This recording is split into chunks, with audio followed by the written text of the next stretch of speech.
Nous sommes en 1930. Marseille, une ville où chaque coin de rue raconte une histoire, où chaque visage cache un secret. L'air est lourd, chargé de l'odeur du sel et de secrets. Les vagues murmurent des récits de marins et de contrebandiers. Oubliez le Paris romantique des poètes et des peintres. Voici Marseille, une ville brute, authentique, où la vie est une lutte quotidienne. Une ville d'ombre et de murmures. Les ruelles sombres sont témoins de complots et de conspirations. Un terreau fertile pour l'ambition et le désespoir. Ici, les rêves se forgent dans la sueur et le sang. Au cœur de ce labyrinthe urbain, deux frères s'apprêtent à entamer un voyage périlleux. Antoine et François. Leur destin est sur le point de changer. Leurs noms seront bientôt synonymes de pouvoir, mais aussi de terreur. Ils naviguent dans un monde où la loyauté est rare et la trahison fréquente. Leur histoire est une balade brutale d'ambition, de trahison et de l'attrait enivrant du pouvoir.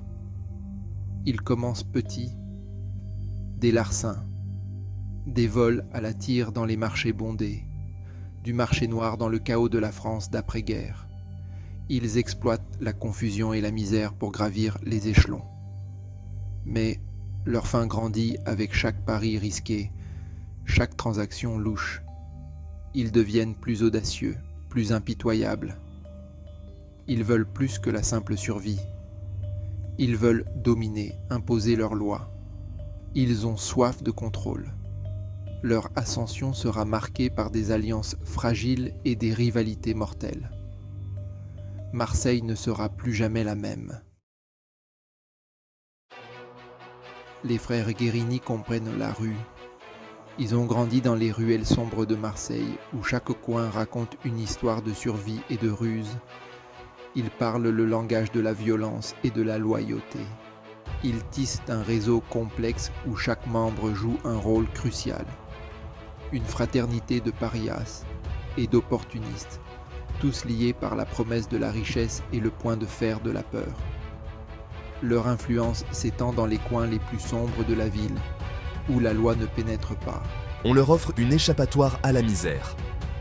Pour beaucoup, c'est une chance de changer leur destin, de passer de l'ombre à la lumière. Mais derrière l'appât du gain facile se cache une machine froide et calculatrice, conçue pour les saigner à blanc. Les frères Guérini ne laissent rien au hasard. Chaque mouvement est planifié avec une précision chirurgicale. Leur empire commence par le jeu. Dans les arrière-salles enfumées, les dés sont jetés et les cartes distribuées.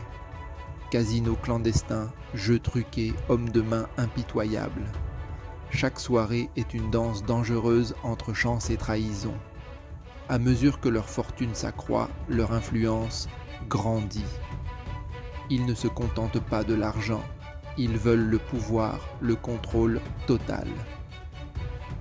Politiciens, policiers, juges, tous sont pris dans la toile de corruption des frères. Leurs tentacules s'étendront dans chaque recoin du système. Ils achètent la loyauté par des pots de vin généreux et assurent le silence par des menaces glaçantes. Chaque transaction est un pas de plus vers leur domination. Personne n'ose contester leur règne. Leur ombre plane sur la ville, un rappel constant de leur pouvoir inébranlable et de leur emprise sur Marseille. Marseille devient leur terrain de jeu. Les docks, les bars, l'âme même de la ville, tout tombe sous leur coupe. Leur nom seul a du poids. Il ouvre les portes et ferme les bouches. Le pouvoir est une maîtresse capricieuse. Il exige une vigilance de tous les instants. Une volonté d'écraser quiconque ose se mettre en travers de notre chemin. Et les frères Guérini ne demandent qu'à s'exécuter. Leur cruauté devient légendaire. Les rivaux disparaissent sans laisser de traces.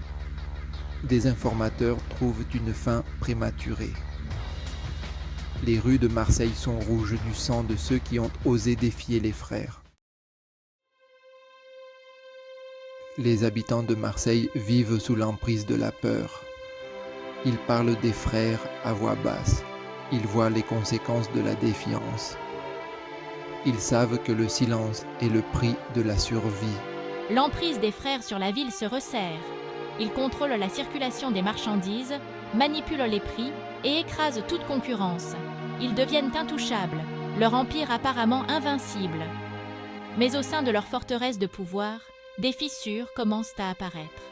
La soif insatiable de toujours plus d'argent, plus de pouvoir, plus de contrôle, commence à consumer les frères de l'intérieur.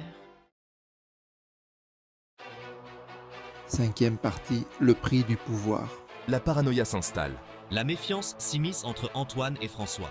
Le lien forgé dans la rue est mis à l'épreuve par l'influence corrosive du pouvoir absolu. Leur empire, bâti sur la peur et la violence, commence à se dévorer lui-même. Les frères, autrefois inséparables, se regardent désormais avec suspicion et ressentiment. Les graines de la trahison sont semées. Leurs ennemis sentent la faiblesse. La police, encouragée par le tollé général et la pression du gouvernement, commence à resserrer l'étau. L'empire bâti sur le sang et la peur commence à vaciller. L'inévitable finit par arriver. Le destin inéluctable et cruel frappe à la porte. Une pluie de balles éclate par une paisible soirée marseillaise. Les rues, autrefois calmes, se transforment en un champ de bataille. Antoine Guérini, le frère aîné, gît mort sur le pavé froid. Son sang se mêle aux pierres, marquant la fin d'une ère. Son propre empire, sa propre chair et son propre sang sont responsables. La trahison vient de l'intérieur, un coup de poignard dans le dos. François, le dernier frère survivant, se retrouve seul à la barre d'un empire en ruine. La solitude pèse lourdement sur ses épaules. La ville, autrefois terrorisée, commence à s'agiter. Les habitants, fatigués de la violence, cherchent un nouveau souffle. Les murmures de dissidence se font plus forts, alimentés par l'espoir que le règne de la terreur touche enfin à sa fin. Les rues murmurent de rébellion. Mais François est un survivant. Il refuse de céder, déterminé à maintenir son contrôle. Il consolide son pouvoir, éliminant ses rivaux d'hier et d'aujourd'hui avec une efficacité impitoyable. Chaque mouvement est calculé, chaque décision est fatale. Il resserre son emprise sur la ville, bien décidé à perpétuer l'héritage de son frère, quel qu'en soit le prix. La lutte pour le pouvoir ne fait que commencer, et Marseille retient son souffle. L'étau se resserre. Le gouvernement français, las de la corruption et de la violence qui règnent en maître, lance une offensive de grande envergure contre l'empire Guérini. Descente de police, arrestations et procès deviennent monnaie courante. François, autrefois intouchable, se retrouve pris au piège. Les murs de son empire, bâtis sur la peur et la violence, commencent à s'effondrer. Ses lieutenants, achetés et corrompus, craquent toutes sous la pression, se retournant contre leur ancien maître en échange de la clémence. Le procès de François Guérini devient un spectacle national. L'homme qui tenait autrefois une ville en otage, qui a bâti un empire sur la peur, se retrouve exposé au grand jour, ses crimes mis à nu aux yeux de tous. Le verdict est rapide et sans pitié. François Guérini est reconnu coupable de multiples chefs d'accusation de racket, d'extorsion de fonds et de meurtre. Il est condamné à la prison à vie, mettant fin à son règne de terreur.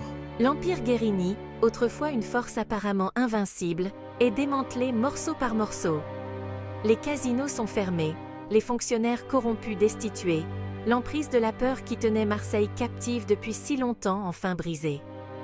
Mais l'héritage des frères Guérini subsiste. Un récit édifiant murmuré dans les rues de Marseille. Un rappel que le pouvoir, bâti sur la peur et la violence, est finalement éphémère.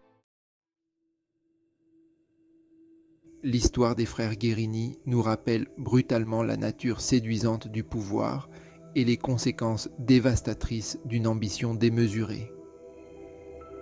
Elle nous met en garde, même dans les recoins les plus sombres de la société. L'espoir peut vaciller et la justice, bien que souvent retardée, finit par triompher. Les échos de leur règne de terreur résonnent encore dans les rues de Marseille. Mais ils sont désormais éclipsés par l'esprit indomptable de la ville, son refus de se laisser définir par son passé.